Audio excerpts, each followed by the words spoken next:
தீமைக்கு துணை போகாதே. இந்த முறையும் மனோகரன்தான் வகுப்பில் முதல் மாணவன். மாரிமுத்துவால் அதனை ஜீரணிக்கவும் முடியவில்லை. சக மாணவனான சிவாவிடம் புலம்பினான். இந்த மனோகரன் வகுப்பை விட்டு வெளியே போனாதான் நம்மால் முதல் மாணவனாக வர முடியும் போலிருக்கிறது என்றான்.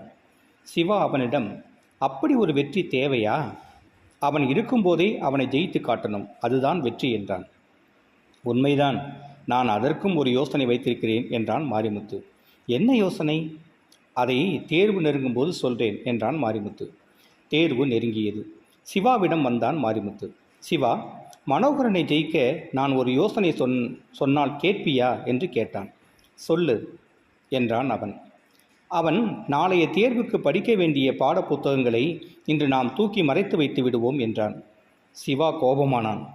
மட்டமான யோசனை, இதை நான் ஒருபோதும் ஏற்க மாட்டேன். மேலும் தீமைக்கும் துணை போக மாட்டேன்.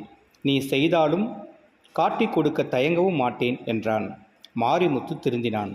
நீதி, தீமைக்கு ஒருபோதும் துணை போகாதே. நன்றி.